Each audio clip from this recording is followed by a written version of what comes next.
Please be seated.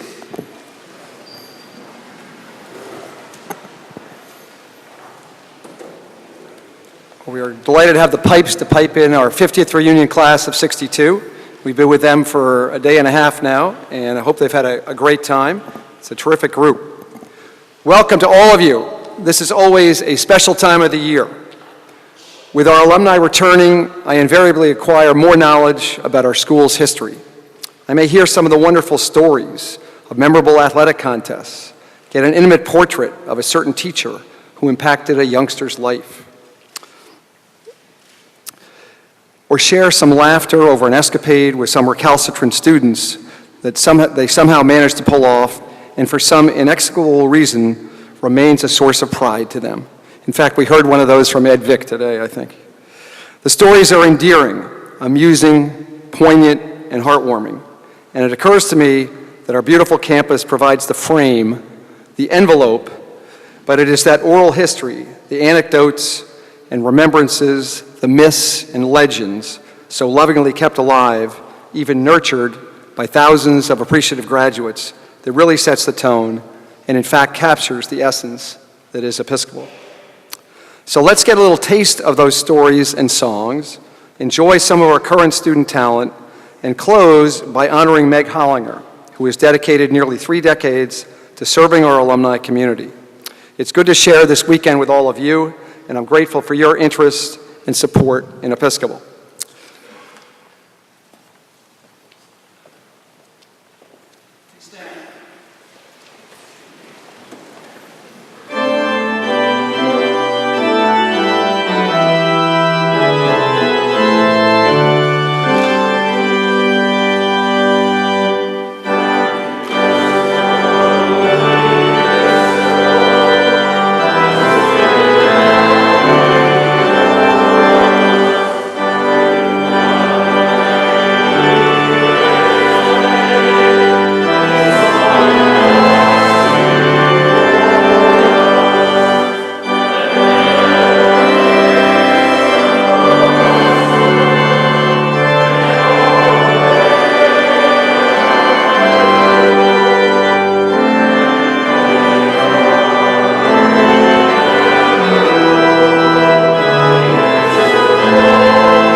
Remaining standing, let us bow our heads in prayer.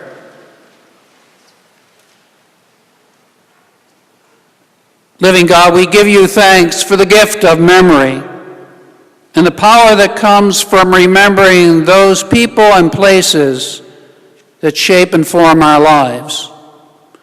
Assist us at this time with your grace, that we may be sustained by a variation of the words of St. Paul. Finally, beloved, whatever is true, whatever is honorable, whatever is just, whatever is pure, whatever is pleasing, whatever is commendable, if there is anything worthy of praise, remember these things, so that what you have learned here in this place, Episcopal, thy Spirit now be o'er us, may be seen and heard in deed and action. And then, living Lord and God, may we give you praise and thanksgiving for how your Spirit gives us that peace which passes all understanding, that peace down through the ages, this evening and in the days and years to come. In your most holy name we pray, and together we say amen. Amen. Please be seated.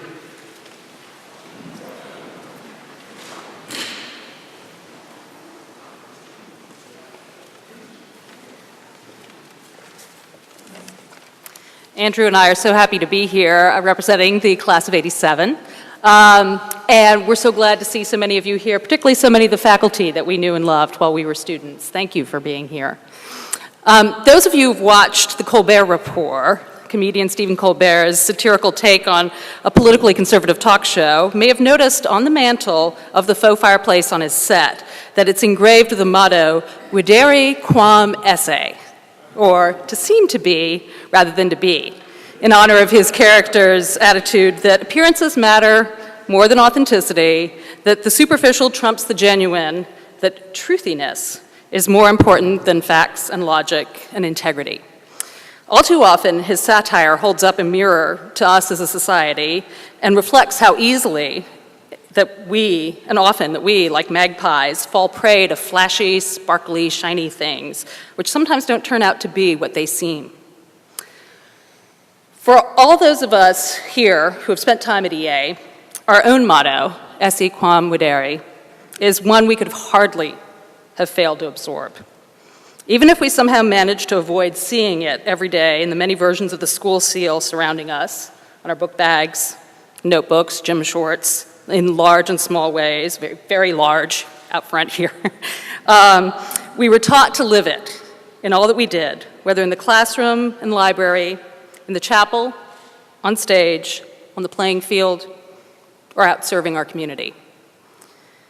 Episcopal educated us about the right way to be kind, courteous, and respectful of ourselves and others, to be curious, to be honest and faithful in mind, body, and spirit, to be generous and courageous in the use of our talents, and to be grateful for all the gifts that God has bestowed on us.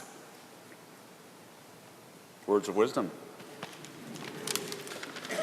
Before I start, I'd like to just take this moment to ask for a moment of silence for two class members from the class of '87, Tyler A. Pride, and who passed away in 2007, and Joseph J. Coffey, who was my best friend from 6th grade on, who passed away on April 9th, 2012. So if you could bow your heads for just one moment, please.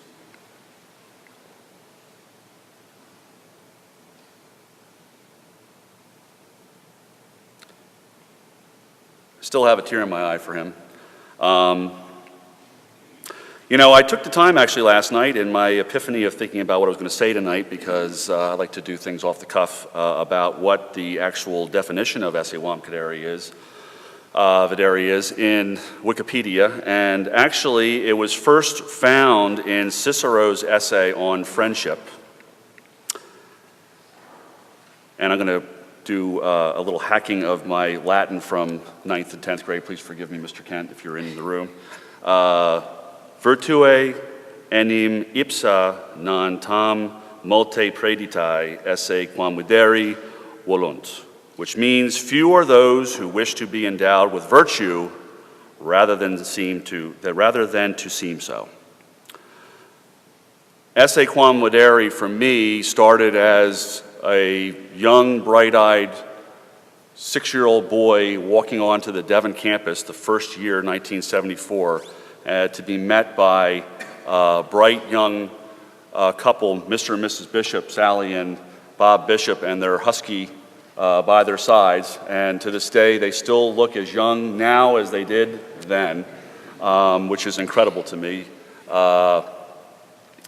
And was instilled with me and through me all through those years as I was educated at the Devon campus and moved on to Marion.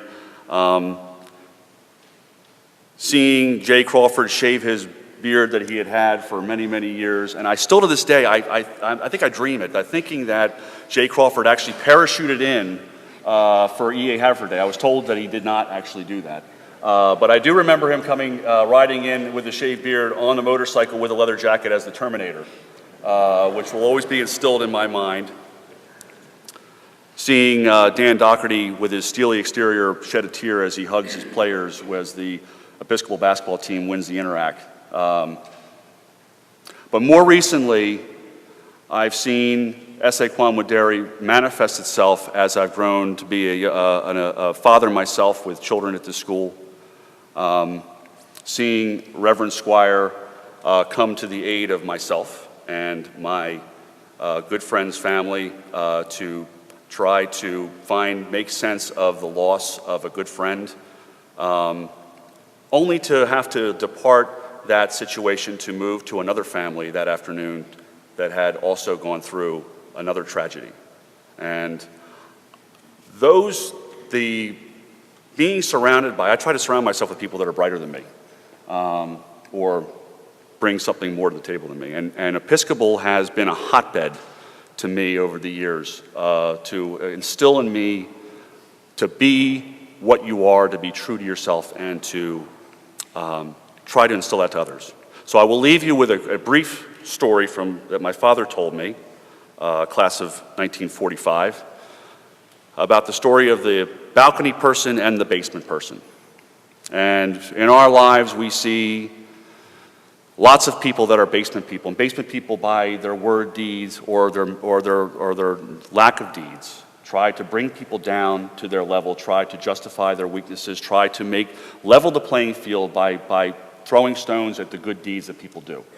And then there are the people, the balcony people, who by their words, their deeds, by their selflessness, the Meg Hollingers of the world, that raise up people and bring them to a higher level. Episcopal is a hotbed of balcony people. So I ask to you to look inside your hearts that S.A. Kwanwaderi has created on all of us balcony people, and in the deeds that we do on a daily basis, and the things that we've given to our children and our friends and so forth in the school. That's what S.A. Kwanwaderi is to me.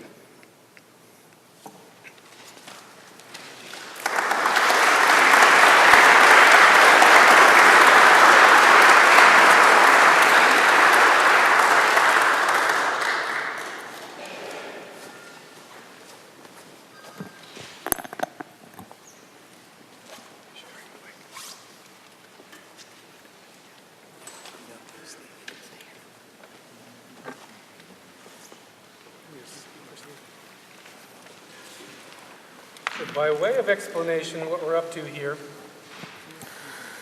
in August of 2010, my wife and I were in London and attended a performance of the play Warhorse. And in that performance, there was a very evocative song that kept recurring through the course of the play. And we were quite taken with it, and we were quite taken with the phenomenon of the audience singing along with this music as it recurred through the course of this very dramatic and moving play. So when I was asked to come up with a piece that we might perform on behalf of the class of 1972, this occurred to me. We had done it a year or so ago at our church with a group from our choir, which included our fabulous Max Bertzel on lead tenor.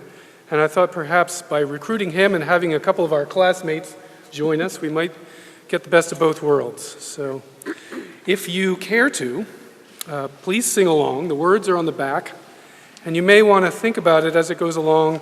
The theme, only remembered for what we have done as it relates to our school motto. They seem aptly connected.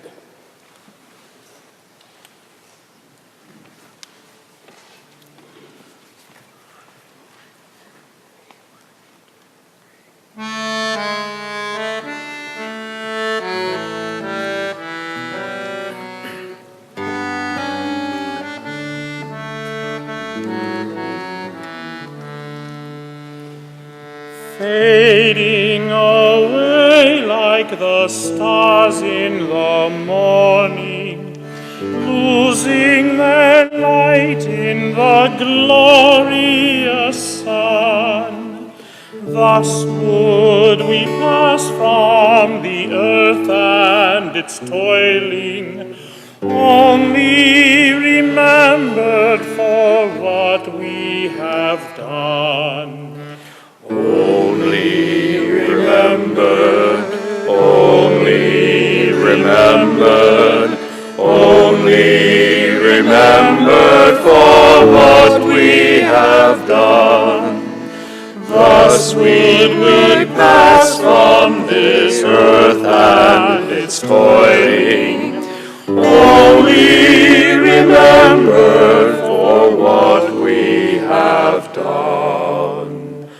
Only the truth that in life we have spoken, only the seeds that in life we have sown, these shall pass onward while we are forgotten. Only remembered for what we have done. Only remembered, only remembered, only remembered for what we have done. These shall pass onward while we are forgotten. Only remembered for what we have done. Who'll sing the anthem and who'll tell a story? Will the line hold? Will it scatter and run? Shall we at last be united in glory? Only remember for what we have done. Only remembered, only remembered, only remembered for what we have done. Shall we at last be united in glory? Only remembered for what we have done.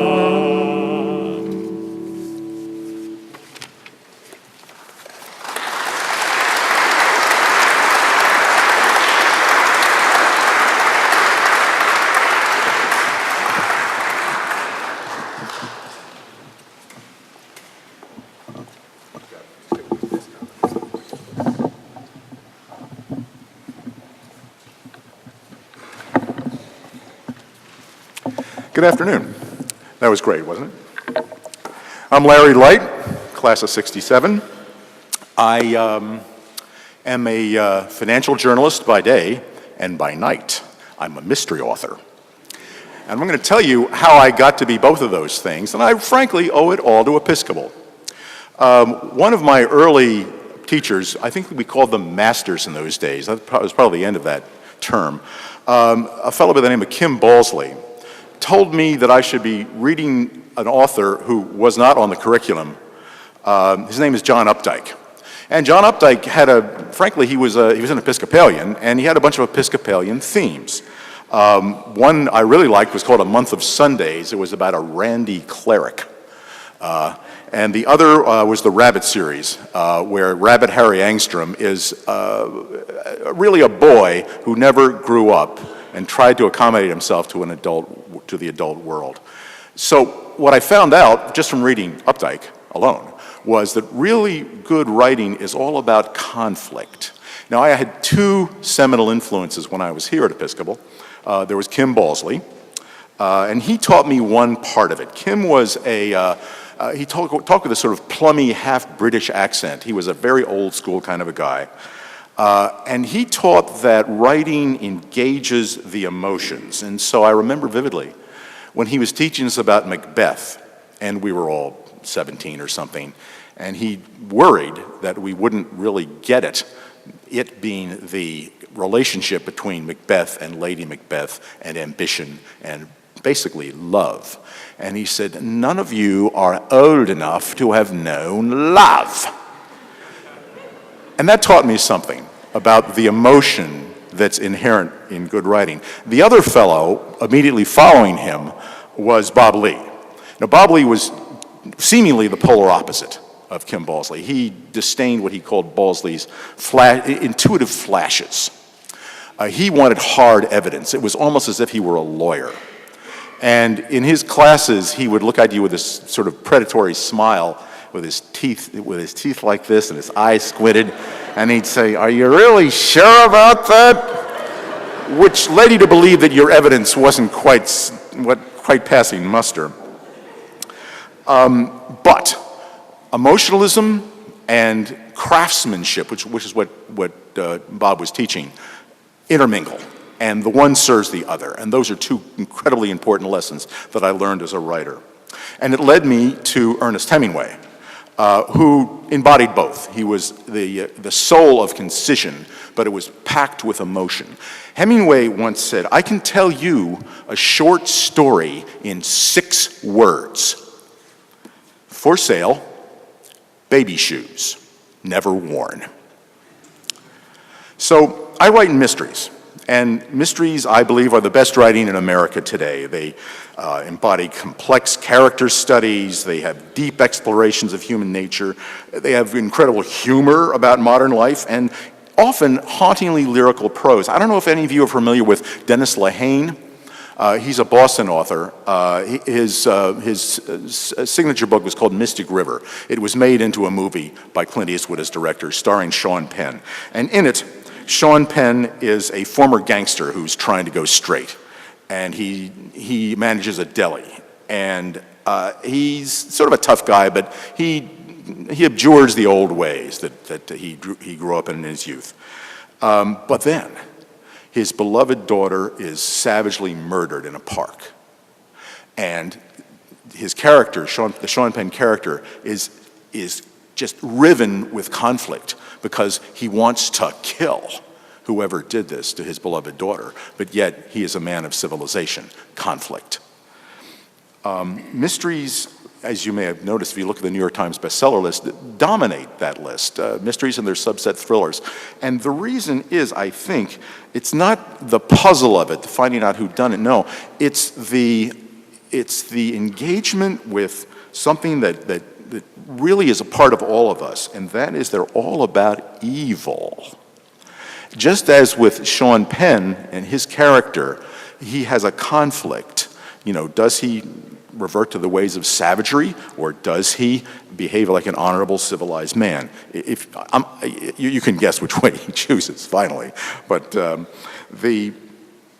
I think in all of us, have a little slight piece of evil in all. If somebody slights us, somebody treats us poorly, there's part of us that said, "I would like to kill him. I'd like to see him dead." But then, of course, the conflict, civilization pulls us back. And that is the eternal yin-yang of good writing.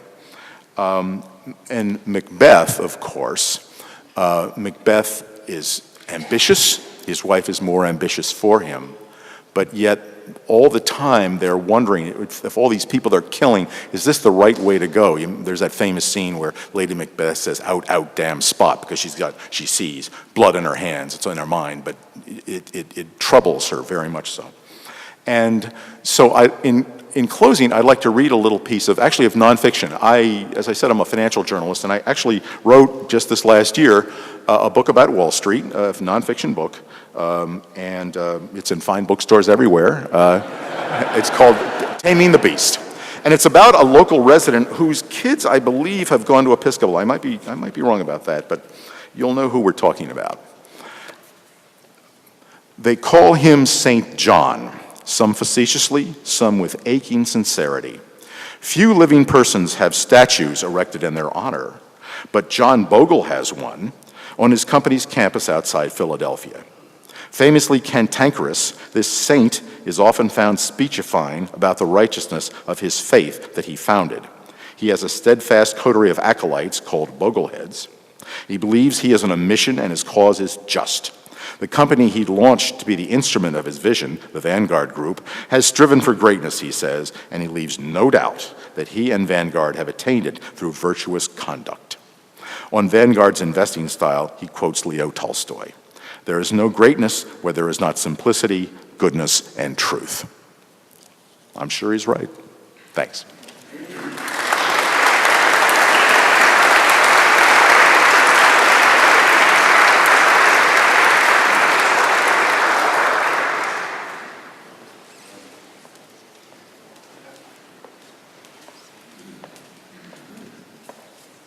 This is one of our current seniors. We've been hearing from some alumni talent, but this is one of our current seniors, Maggie Familetti. Maggie was one of our winners of the Dora Kayad Prize, and she's going to sing for you the piece that she sang in that performance earlier this year. Maggie.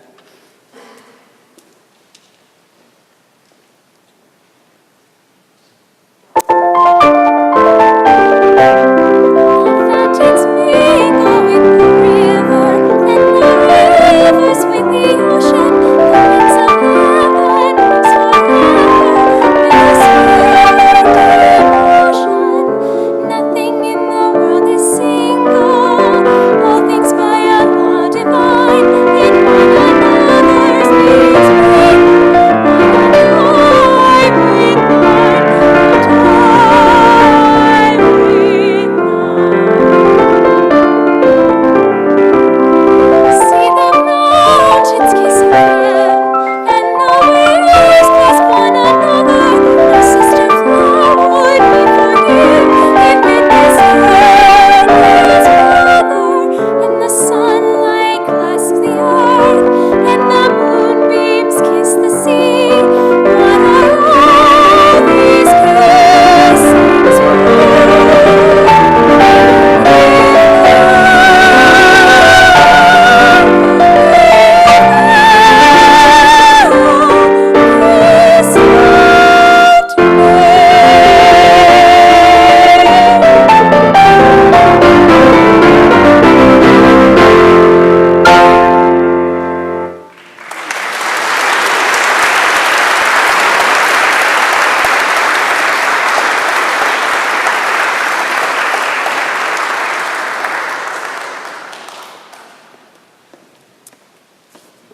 And Maggie's disappeared. Thank you, Maggie. That was great.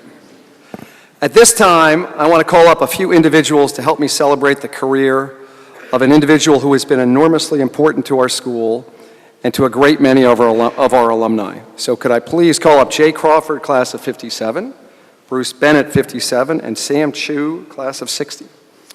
Gentlemen, please come up. And could you please escort Meg Hollinger with you and bring her up onto the stage here. Let me.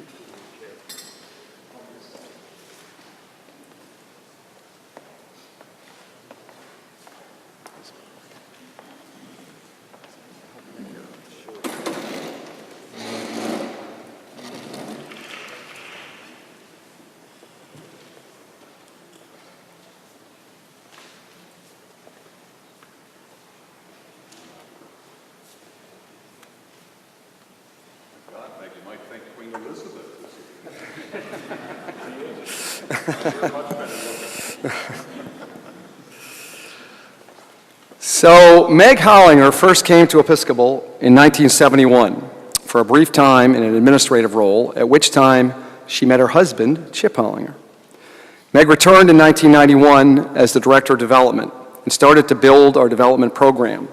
She also started to build relationships with a number of alumni who would later play a major role in our move to this campus and our Ever Episcopal campaign.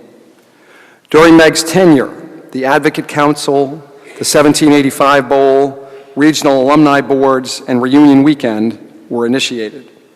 Meg was actively involved in our strategic planning at the turn of the century, and she was an early advocate for finding a new home for Episcopal. Meg and Mike Shevlin, who is with us also today, helped us to raise nearly $20 million in a month's time through bringing prospects out to this property, having picnics, cajoling, flattering, and dreaming about what could be.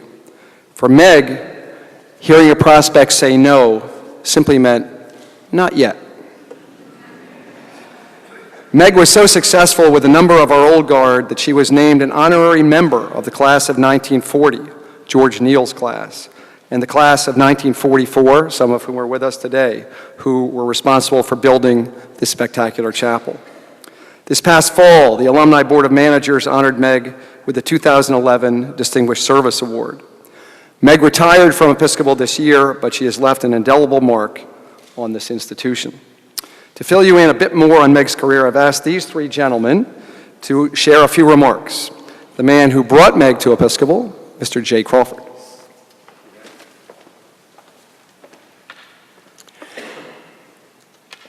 Meg Hollinger is talent-laden. She was an actress, she was a director, she was a producer, and then she decided to abandon the world of the theater and come into the field of education. What she brought specifically to Episcopal were two dimensions that we had in small measure. The first was the ability to build lasting relationships. Not relationships for the annual giving campaign, 3-month drive, not relationships for the most recent capital campaign, but ongoing relationships which depended upon and relied upon an institutional friendship with the people that she drew and sustained here at Episcopal. The second was an absolute and unwavering devotion to Episcopal's future. As Ham said, she was an early proponent of looking for land to move west. And she was doggedly determined to trailer me and several of the rest of the administration here through acre after acre after acre west of Marion until we found something that you now see in front of us. Now, you all are going to be an audience for a great risk that I'm about to take. Meg has always told me that I have a wonderful baritone voice. She and you may be paying the price for that comment, but please don't talk to one another, but this is just between Meg and me.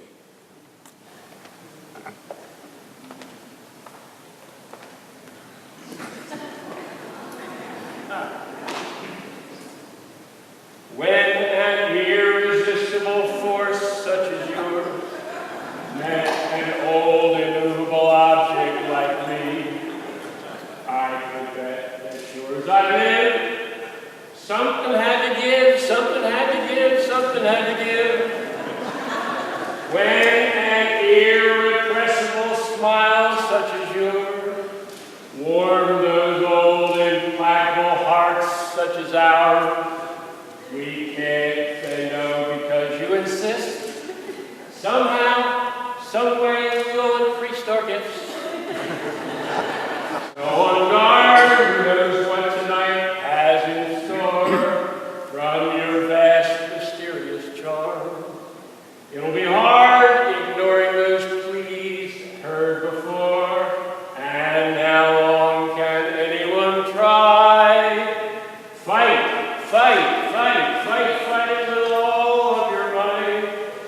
But this heavenly star-spangled night, we know now as sure as we live, with you shining bright, we all love to give.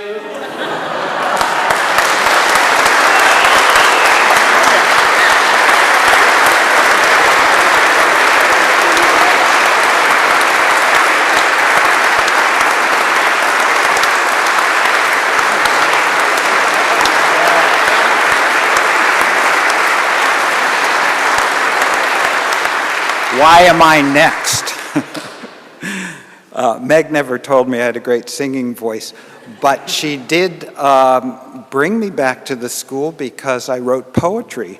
And I had to check to find, but in 1994, I got a call from Meg. Would I write a poem for the annual report, the financial report? And I didn't think I could do such a thing. In fact, I didn't think anybody could do such a thing. But I tried. And I found the document itself, 1994-95 financial report. It's only a 5-line poem, and it's called Continuity.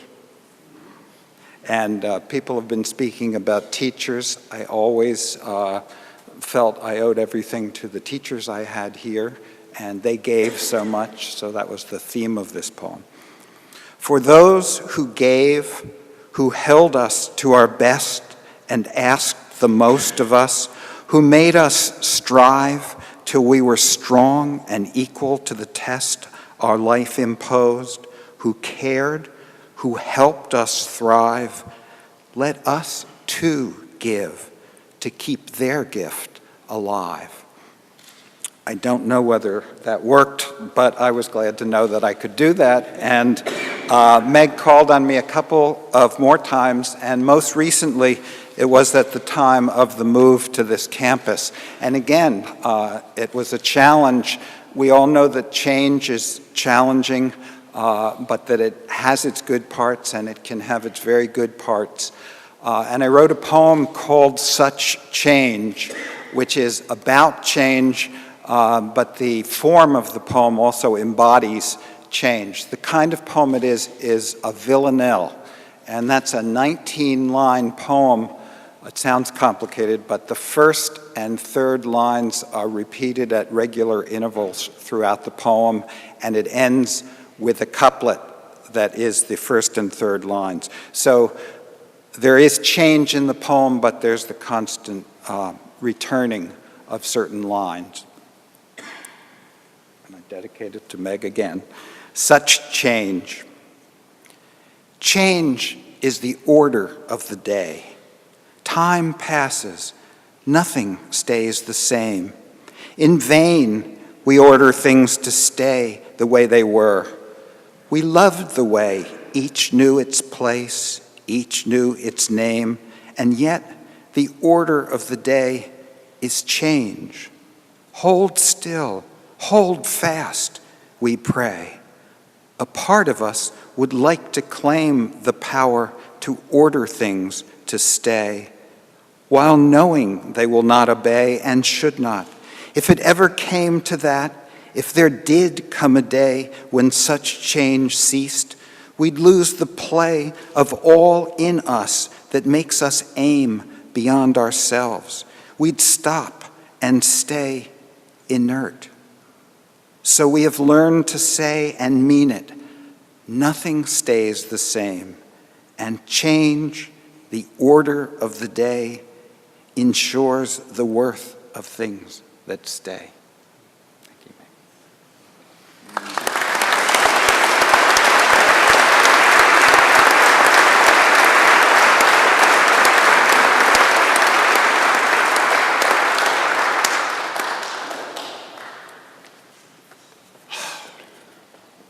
I'm nervous. And I tell my public speaking students at Shipley not to be nervous, to take a deep breath, and to speak from your heart. That's the easy part tonight, because I'm here to pay tribute to an angel. And some of you probably are thinking, what is this guy doing up there? This is the third year. I'm making a career out of this, going to reunions. I mean, from Bishop White to singing last year, Memories, which is what tonight's song was all about. And that's what it is all about, isn't it? It's memories for all of us.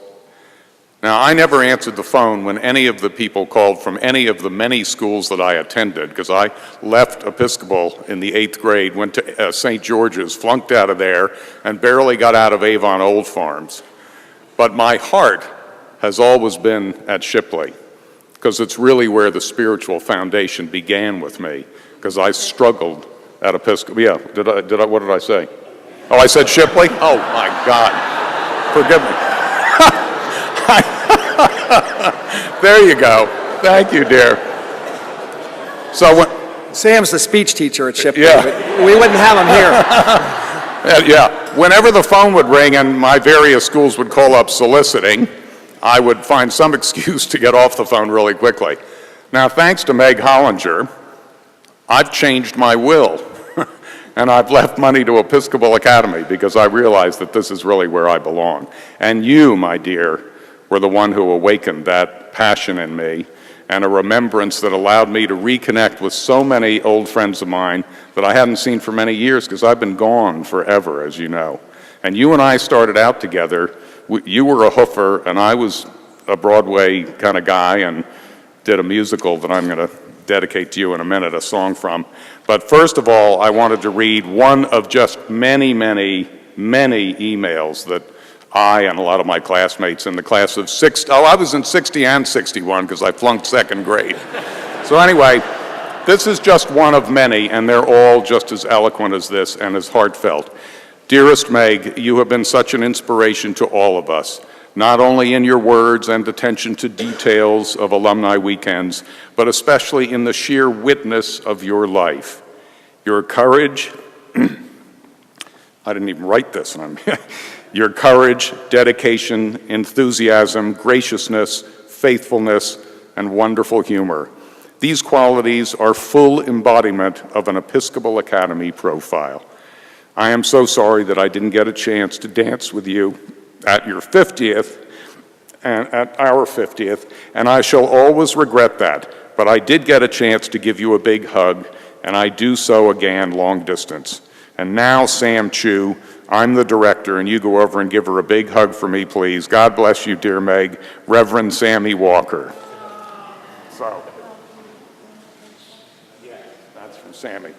So anyway, you know, Meg is, you're a connector. There are connectors in the world.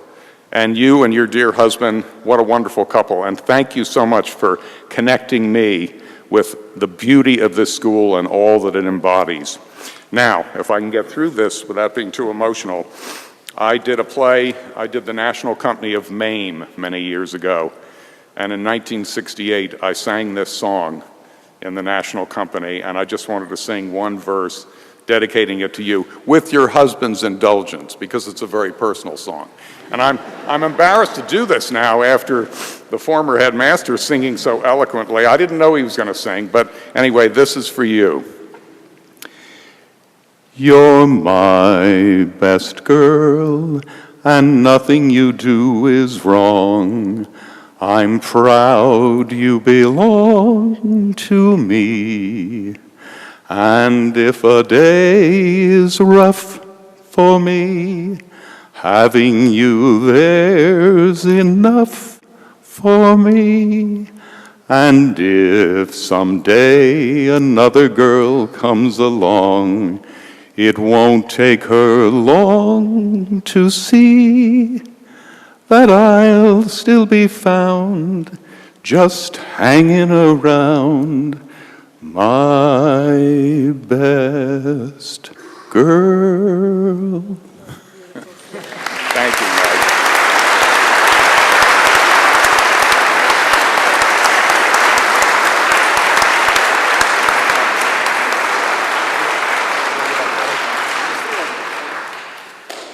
We'll have them stay right here, but Jay, Bruce, Sam, thank you so much, and Meg, thank you for all your gifts to the school over the years.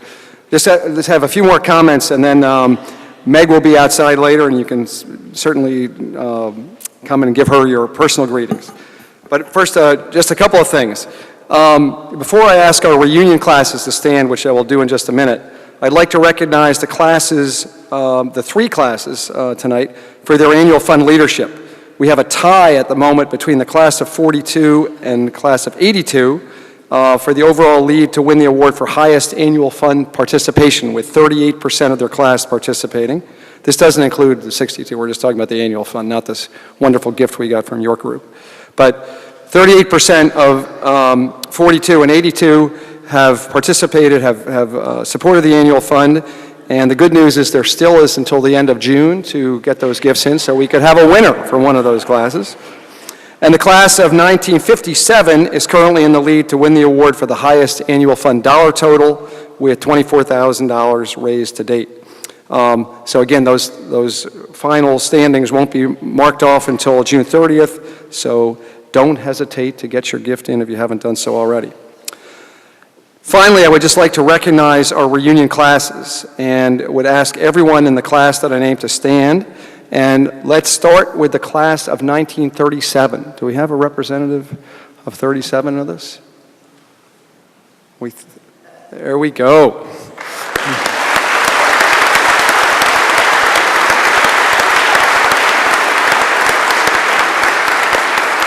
Thank you. And the class of 1942. class of 1942. There we go.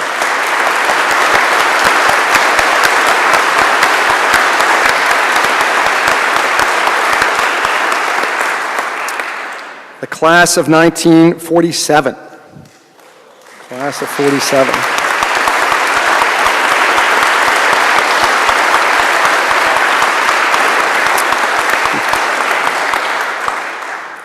The class of 1952 celebrating their 60th reunion. Class of 52. Yeah.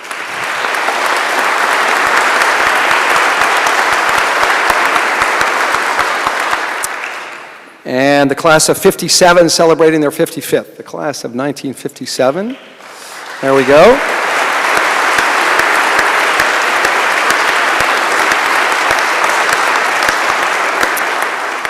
And our 50th reunion class of 1962, please stand.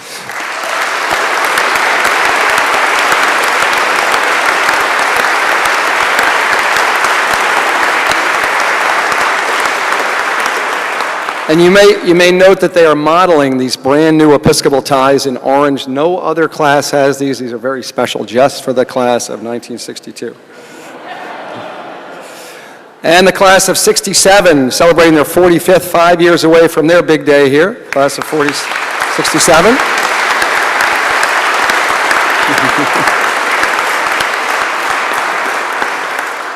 The class of 1972, celebrating their 40th, and we had a few of them with us already here. There you go.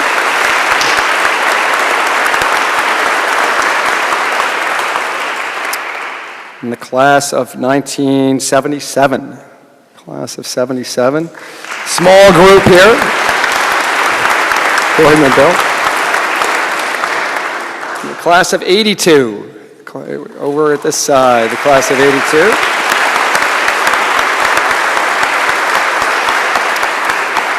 Welcome back. And the class of 1987. We've got some 87s. Ed, there we go.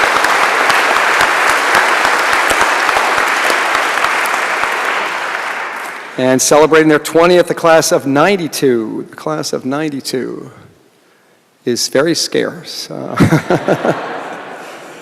And finally, the class of 1997. Do we have some representatives of 97? There we go. All right.